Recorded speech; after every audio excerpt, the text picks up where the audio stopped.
Before we get into today's show, we have another free raffle entry for our George Pickens jersey raffle this summer. The most comments on today's video will get that free raffle. For reference, JT equals HIMMM with 3 M's. Got it last time with 104 comments. So flood the comment section, type in whatever you want right now.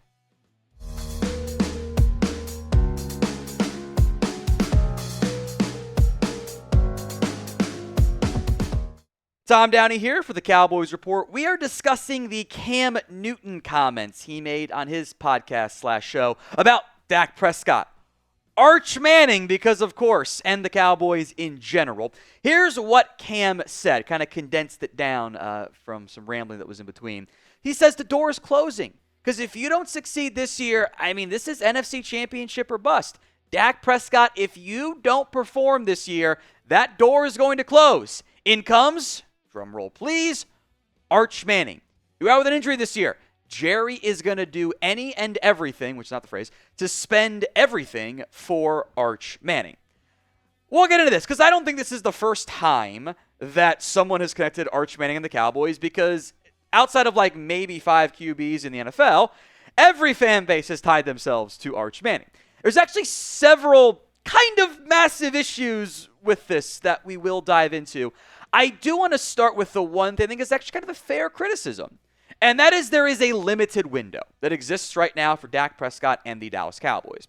I don't think it's as small, 1 year, as what Cam Newton is currently claiming. We'll get into that with the specific contract stuff that currently exists for Dak Prescott, but there is a window.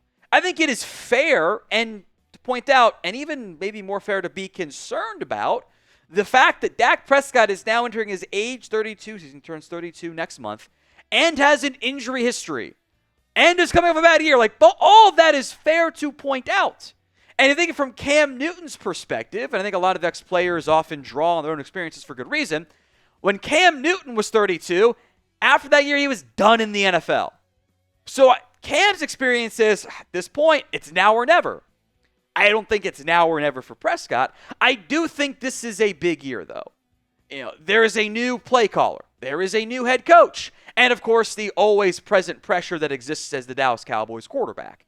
And he didn't play very well last year. And knock on wood, if he has another injury that ends his season, we are very much in that 2014, 2015 Tony Romo timeline where it's boy, if there's another one, this is a real concern. So be honest with me. What is your confidence level in Dak Prescott? It is the pinned comment on today's video. Head down there and let me know. 1 to 10 is your scale. Let's go to the first idea. Dumping Dak, assuming he plays badly. The badly element, we'll see. I have my doubts he's going to be bad this year. But if Dak and the Cowboys, both of them, struggle this season, how easy is it to actually move on? And the answer is not very easy. And frankly, the answer is borderline impossible. This is the Dak Prescott contract. Next year, he's got a tentative for now, is good into $74 million cap hit. The Cowboys owe him $40 million in cash. Actually not that bad, relatively speaking. What matters, though, is the dead money, which you cannot get out of. There are no ways to work around that. The dead money, if the Cowboys cut Dak Prescott, is $130 million. That is more than his current cap hit. If you cut him before his 2027 salary becomes guaranteed, the cut savings, you lose $56 million in cap space. With the slight rounding up for the dead money difference there, by the way, the 0.01. So we're talking about you're paying him $130 million to not be on the roster. You could post June 1st him and save $0. You're still paying $74 million in the cap hit and eating a bunch of leftover money next year too. You could trade him and have a $90 million dead cap charge. You can't dead in a post June 1st trade. So what this means is this. If you move on from Dak Prescott this upcoming offseason, you're still paying franchise quarterback money 2 years if you cut him. So 2 years of paying him essentially what he was already going to make and count against the cap, and now you don't have a quarterback. You're just eating a bunch of money.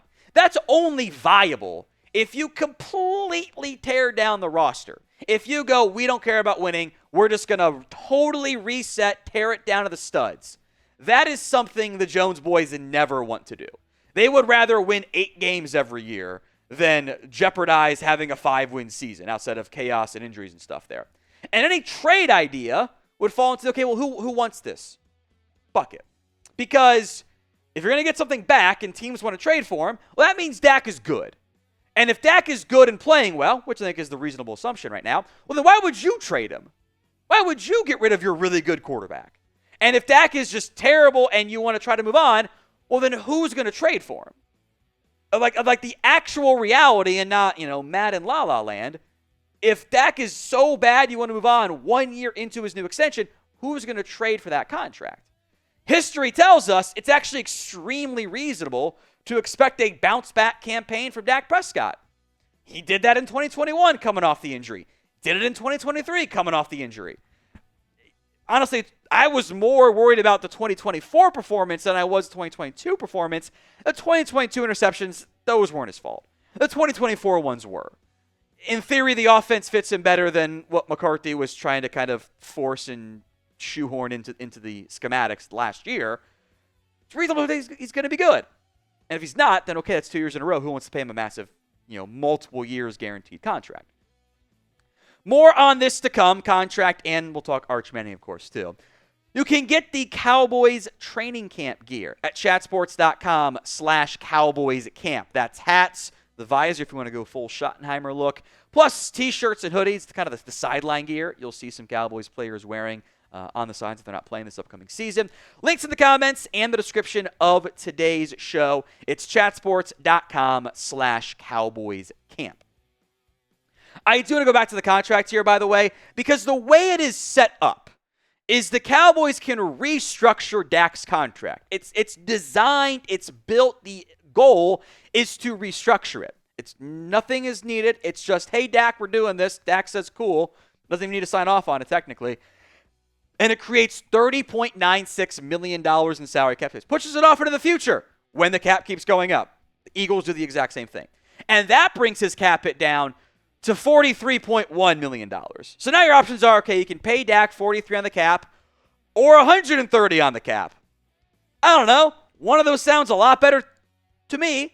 And that actually makes his cap hit less than what it is this upcoming season. That $43 million figure for next year would put him 5th among QBs right now.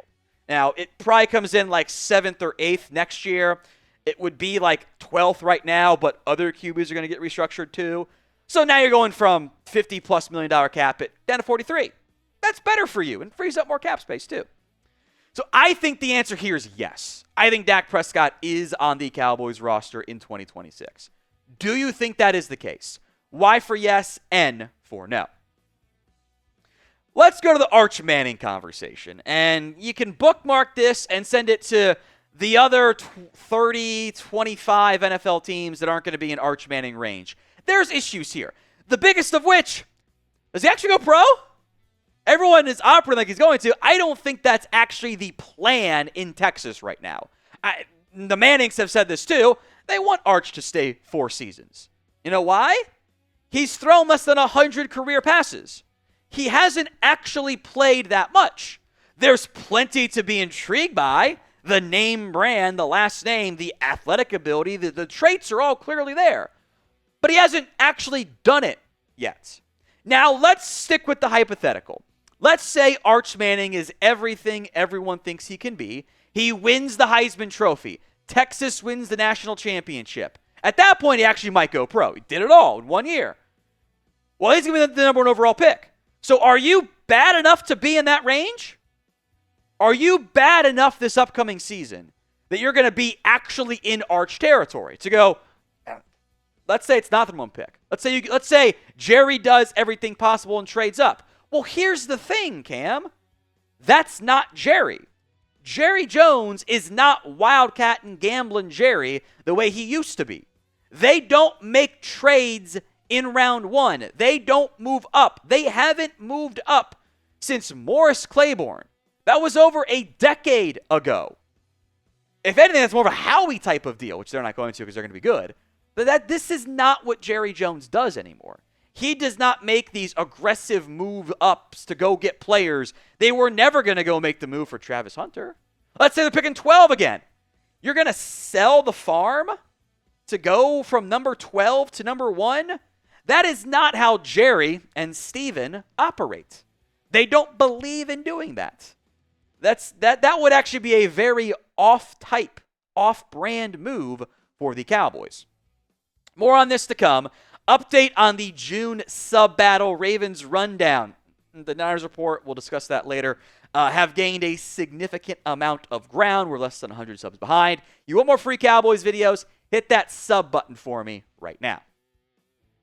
Number 4, is it actually even smart? Again, let's say you're picking 12, or let's say you're picking 7 or 5, and you want to go get that number 1 pick to get Arch Manning.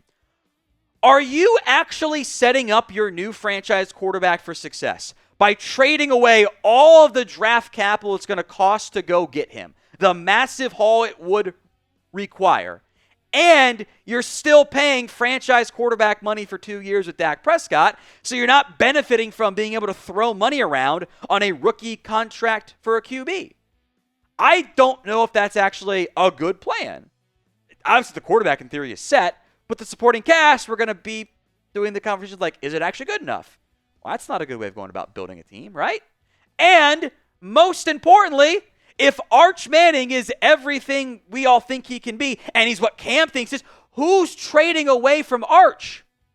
Why is that always ignored in these conversations of, oh, just go get him? Why would you do that? If you're a quarterback-needy team, you are so bad, you got the number 1 overall pick. Why would you not take Arch Manning? Why? All you're going to do is have riots outside your team facility. Doesn't make any sense. Everyone's going to want Arch if he's even remotely good. So no one's going to trade him. No one's going to say, yeah, we'll move on from that number 1 overall pick and not take Arch Manning. They'll trade their current quarterback and take the new cheap one. And don't start on the, oh, but Archie said, not really actually. He didn't actually say he wanted Arch to be a Cowboy. All Archie was doing was responding to a Cowboys fan who he was just trying to be nice to and was like, yeah, Dallas is fine. Don't read anything of it. They are not forcing a trade to Dallas. They might force a trade somewhere else, but it's not going to be to Dallas. They did it with Eli, right? That one is not going to happen.